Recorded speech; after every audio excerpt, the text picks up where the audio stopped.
A paz do Senhor para todos, quero trazer aqui uma palavra para a nossa edificação. Eu quero falar na questão sobre a alma sobrevive após a morte. Se a alma sobrevive após a morte, então a alma é imortal. Imortal significa que não morre. E a alma mortal significa que morre.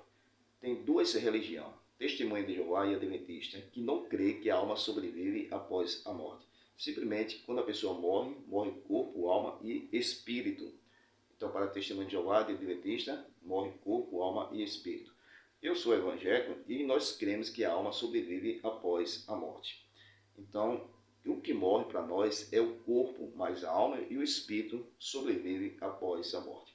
Mas vamos ver o teólogo adventista Rodrigo Silva, ele vai afirmar que realmente a alma, em Lucas capítulo 16, versículo 19 a 31, que Jesus fala sobre que a alma é imortal, na parábola do rico e Lázaro, ok?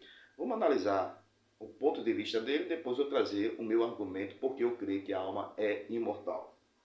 De uma coisa, o texto está falando de imortalidade da alma, gente. Eu tenho que ser honesto com o texto. E alguém pode falar assim, Rodrigo, você está rompendo com o adventismo e dizer isso. Não, eu estou sendo honesto com a leitura que eu faço. O texto da parábola do rico e Lázaro fala de imortalidade da alma. Tenho que admitir uma coisa. Então, analisando esse ponto de vista de Rodrigo Silva, ele está afirmando que realmente o texto da parábola do rico e o Lázaro fala realmente que a alma é imortal. Quando nós vemos essa passagem, Jesus começa, anda, falando de duas pessoas, o rico e o Lázaro, vivendo nesta vida. Depois ele fala que o rico foi morto e Lázaro também foi morto. Só que houve uma diferença. Quando Lázaro morreu, foi levado pelos anjos. Levado o quê? Se não existe vida após a morte, foi levado o quê de Lázaro? Nós sabemos que existe a alma e o espírito, porque o corpo, quando morre, ele fica aqui na terra. Depois foi sepultado.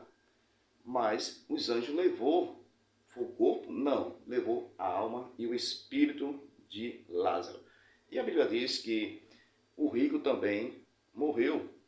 E no Hades, Hades significa mansão dos mortos, onde todos quando morrem vai para o mesmo lugar, naquela época do Antigo Testamento. Só que havia uma separação, um lugar de tormento e um lugar do seio de Abraão, antes da morte de Cristo. Então o que acontece?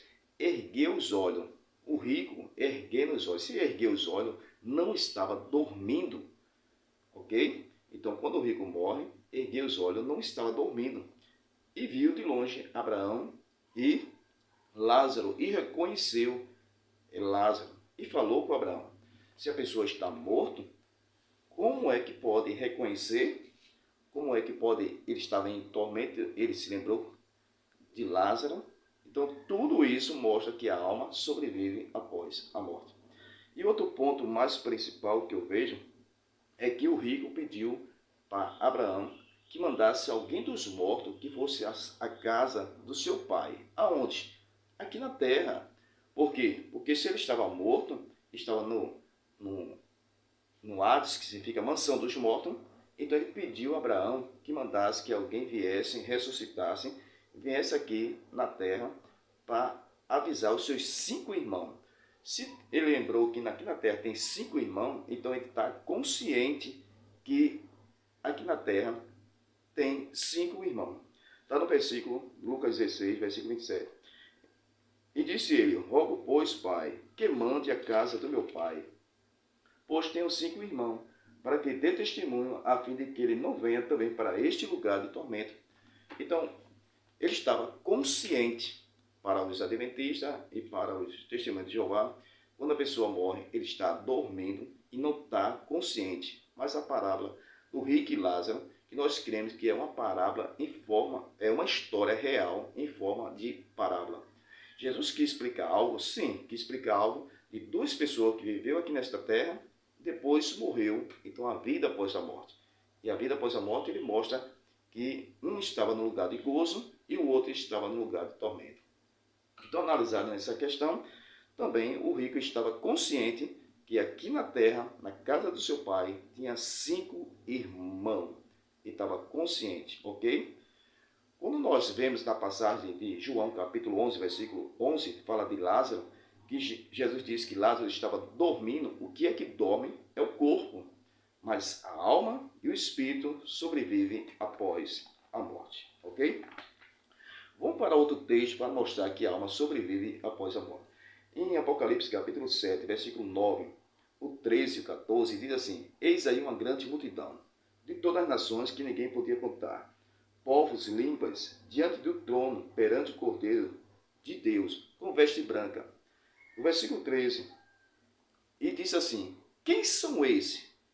De onde vieram? Aqui é uma pergunta, o versículo 13. Apocalipse, capítulo 7, versículo 9, uma grande multidão, perante o trono de Deus. O versículo 13 faz uma pergunta: quem são e de onde vieram? O versículo 14 diz assim: Estes são os que vieram da grande tribulação e lavaram as suas vestiduras e branquearam no sangue do Cordeiro.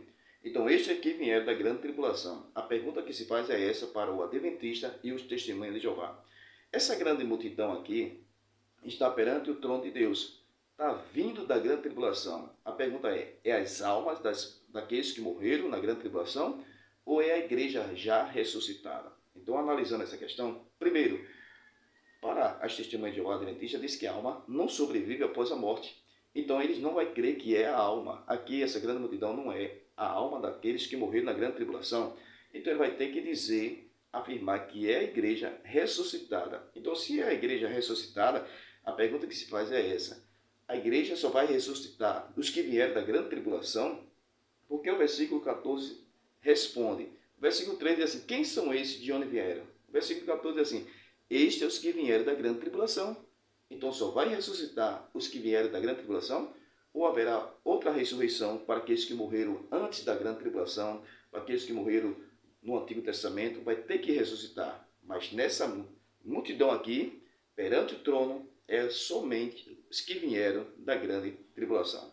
Então, essa é a questão. Para você que não crê que a alma sobrevive após a morte, então você vai ter que afirmar: ou é as almas fora do corpo sobrevivem após a morte, ou vai ter que dizer que é a igreja já ressuscitada. Então, se é a igreja já ressuscitada, para você só vai ressuscitar os que vieram da grande tribulação, ou haverá duas ressurreições, um para os que morreram antes da grande tribulação, depois outra ressurreição para aqueles que morreram na grande tribulação. Mas para nós sabemos que os adventistas, assim como nós, cremos que Jesus, quando vir, vai ressuscitar todos, tantos que morreram no Antigo Testamento e que morreram antes e depois. Agora, eu como pré-tribulacionista, nós cremos que a igreja não passará pela grande tribulação. Para mim, são os mártires que vão morrer na grande tribulação. Para nós, não é a igreja, ok? Mas analisando essa questão, vamos lá. Quem são essas almas que estão perante o trono? É a igreja ressuscitada ou é as almas daqueles que morreram na grande tribulação? Ok? Para o adventista, eu deixo essa pergunta e analisando a questão do Rodrigo Silva, nós cremos que a alma é imortal. E Jesus está falando ali que a alma é imortal. Porque se erguer os olhos, não está dormindo. Eles não estavam dormindo. Ele reconheceu Abraão e Lázaro. E terceiro, ele lembrou que na casa do pai tinha 5 irmãos e ele queria que alguém ressuscitasse e fosse lá para dar testemunho, para não viesse para o lugar de tormenta onde ele estava. Então significa consciência. Então significa que a alma sobrevive após a morte. E foi o que Jesus falou em Mateus capítulo 10, versículo 28. Não temeis o que pode matar o corpo, mas não pode matar a alma. Jesus está dizendo: alguém pode tirar a sua vida, matar o seu corpo, mas não mata a alma. Por isso que nós cremos que a alma é imortal e a alma sobrevive após a morte, ok? Que Deus nos abençoe, que essa palavra seja uma palavra de edificação em nome do Senhor Jesus.